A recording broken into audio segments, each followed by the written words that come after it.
लड़कियों को भी मदरसे में पूरा मतलब कुकर्म होते हैं, रेप होते हैं, बलात्कार होते हैं, मौलाना करते हैं और कहते हैं हमारे यहाँ ये सब जायज़ है, ये हमारी दीनी, जो हमारे कुरान में लिखा हुआ है चाहे हमारे हदीस में लिखा हुआ है, ये दीनी तालीम है, इसमें आप लोगों को इस दर्द से गुजरना पड़ेगा और ये दर्द अगर सहेंगे, ऐसा माइंड वाश करते हैं, तभी इन काफिरों से लड़ पाएंगे, तभी आपको जन्नत मिलेगी, तभी आपको 72 हुरें मिलेंगी, तभी आपको सवाब मिलेगा, तभी अल्लाह ताला आपके लिए अलग इंतजाम करेगा, अलग जो है दस्तरखान बिछाएगा, उसमें आपके साथ अल्लाह जो है खाना खाएगा और खुद वो लेके जाएगा आप लोगों को और 72 हुरें देगा, सवाब देगा। और सोना चांदी ये कुछ नहीं होता है, आपको हीरा और डायमंड, और उससे नवाजेगा, आप लोग उसी बिस्तर पे सोएंगे ठाट से और वहाँ पे रहेंगे। ऐसा ये माइंड वाश करते हैं, बच्चों को इतना दर्द देते हैं। अपने यहाँ ये बताओ, बाल संरक्षण आयोग कहाँ गया?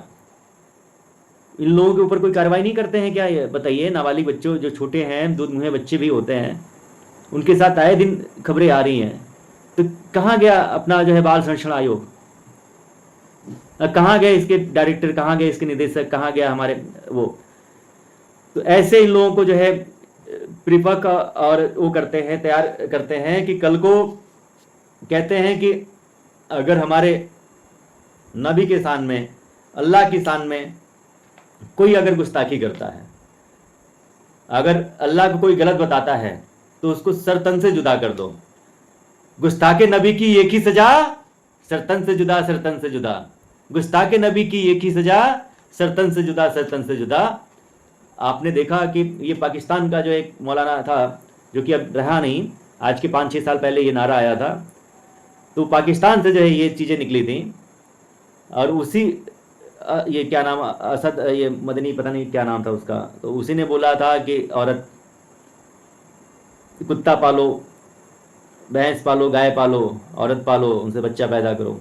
तो ये जब उसने ये कहा कि नहीं, अल्लाह ने अपने सुख सुविधा के लिए बनाया था, ये सब चीज़ें ऐसा नहीं ऐसा है, तो उसको भी जो है ये जो मदरसा छाप लड़के हैं उसको भी दौड़ा लिए, और वो भी माफ़ी मांगने के बाद भी जो है वो मामला जो है ठंडा नहीं हुआ। तो वही कहा जाता है कि धर्म कभी नहीं सिखाता कि जो है, धर्म का मतलब ये होता है, मजहब का मतलब, धर्म कभी नहीं कहता कि आप उनको ना माने, उनको ना मांगे, ना उनको माने, सबको माने, जिसमें आपका जो है लाभ छिपा हुआ है सबको माने।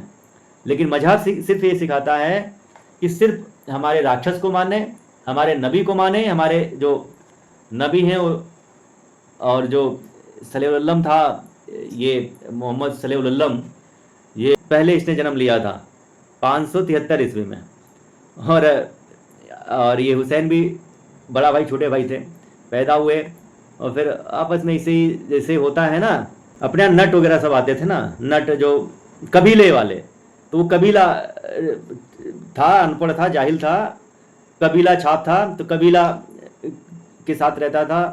और फिर जो है देखते देखते जब आपस में जो है लड़ाई हुआ, झगड़ा हुआ और करबला कांड हुआ, तो करबला कांड में हुसैन साहब को उसने मार दिया, अपने बड़े भाई को। और ये मोहम्मद सल्लल्लाहु अलैहि वसल्लम कुत्ता जो है फिर एक लोगों की एक समूह बनाया, कबीले का, अपने विचारधारा वाले लोगों को। बहन बेटियों को पहचानते नहीं थे, अगर बच्ची पैदा हो रही है, जानवर ऐसे भी बदतर थे, आपस में ही सब कुछ करते थे कबीले वाले, एक ही कमरे में रहते थे, कमरा तो उस समय होता नहीं, एक ही जंगल में रहते थे, ये जब भी मन करे सब एक ही साथ में सब कुछ करते थे। तो ये सब रेगिस्तान के पैदाइश, वहाँ पर जो भी चल रहा था खेला, तो फिर जो है 613 ईस्वी में इस्लाम की स्थापना हुई, इस्लाम की स्थापना हुई। और धीरे धीरे अपना जो है ये लोग 80 लोग मिलकर के, 80 लोग नहीं, उस समय कुछ कम थे, तो वही 30-40 लोग मिल करके वहाँ पर अपना इस्लाम को बढ़ावा देने के लिए लड़ते रहे, झगड़ते रहे, और अपना जो है एक पूरा जैसे गांव होता है ना, पूरा कब्जा कर लिए। उसके बाद से बात आई कि जैसे दोहा है, कतर है, सऊदी है, आपस में मतलब रेगिस्तान में दुबई है, लड़ते रहे, झगड़ते रहे, बहुत लंबी कहानी है। तो वहाँ पे भी विनाश की जो है नौबत आ गई। तो वहाँ पर ये हुआ कि 80 लोगों ने मिलकर के फिर से शाइस्ता एक बिटिया पैदा हुई। तो इसका जो नबी था उसने शाइस्ता से शादी किया अपना वंशज को आगे बढ़ाने और जनरेशन को आगे बढ़ाने के लिए।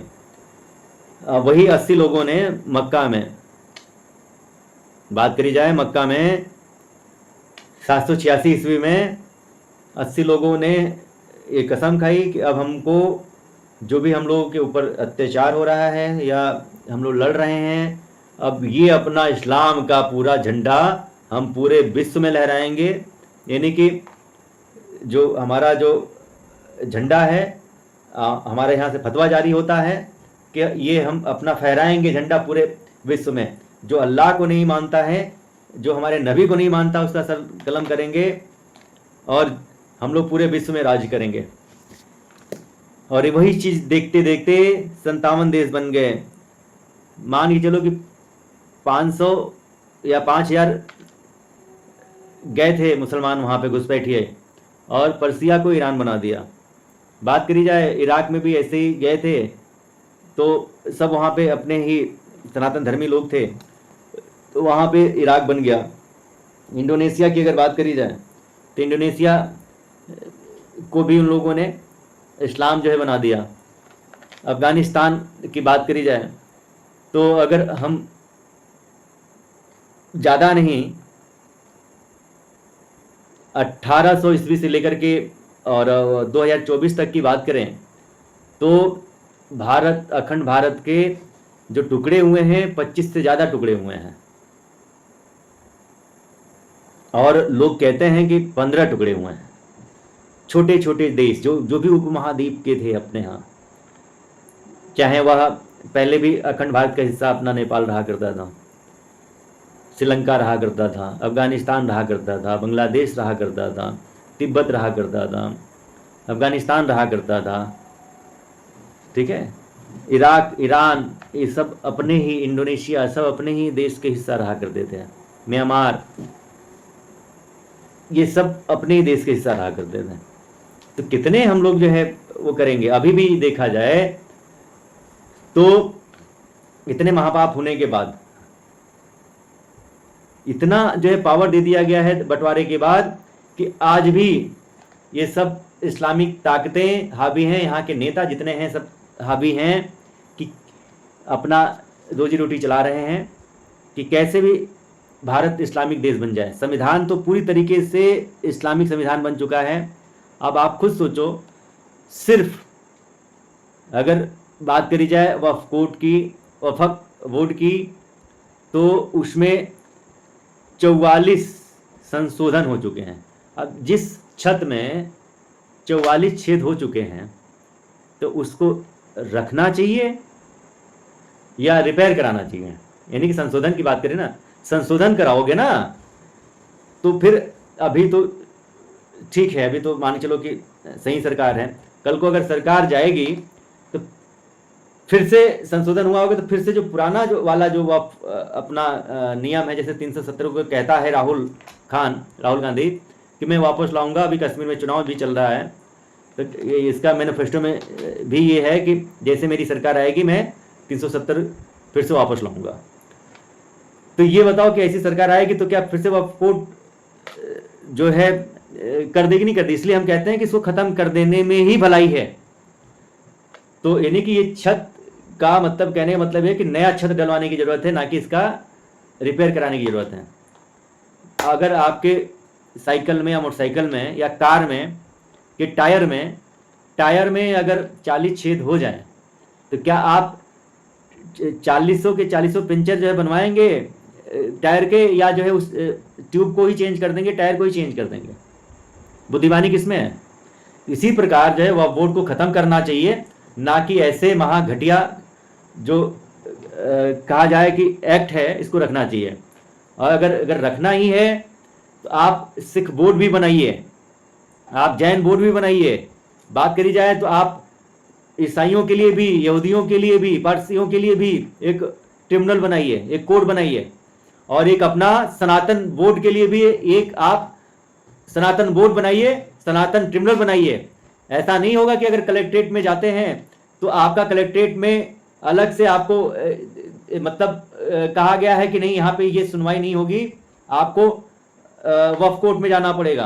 वक्फ कोर्ट में प्यून से लेकर के जज तक का सब के सब, चाहे वहां पे एक्स सांसद हो, चाहे एक्स आईपीएस हो, एक्स आईएएस हो, चाहे एक्स कोई भी हो, 32 के 32 मेंबर सब इस्लामिक होते हैं। तो डिस्ट्रिक्ट कोर्ट के जो डिस्ट्रिक्ट कोर्ट में भी जो अपना पैरेलल कोर्ट होता है, तो पैरेलल कोर्ट में भी कहा जाता है कि वक्फ कोर्ट एक स्पेशल कोर्ट में आप जाइए। तो आप वो अपने यहाँ सुनवाई नहीं करते हैं, और ना ही इसकी पावर हाई कोर्ट को है, ना सुप्रीम कोर्ट को है। वक्फ ट्रिब्यूनल अलग बना हुआ है, तो वैसे सनातन ट्रिब्यूनल अलग बनना चाहिए, जैन ट्रिब्यूनल अलग बनना चाहिए, पारसी ट्रिब्यूनल अलग बनना चाहिए। तो ये धर्म के आधार बंटवारा हो गया। जब वो खुद नहीं रहना चाहते थे तो इन लोगों को, इन कांग्रेसियों ने इतना शक्ति क्यों दे दिया, अपार शक्ति क्यों दे दिया? माननीय प्रधानमंत्री जी, मैं आपसे पूछता हूं, नरेंद्र मोदी जी मैं आपसे पूछ रहा हूं, अमित शाह जी मैं आपसे पूछ रहा हूं।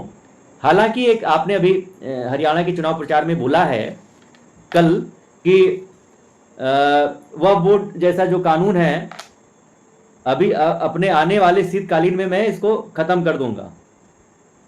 तो अपने बात पे कायम रखिए और कायम रहिए। और आपका ये बयान मेरे को बहुत अच्छा लगा, इसको बदल देने में ही भलाई है।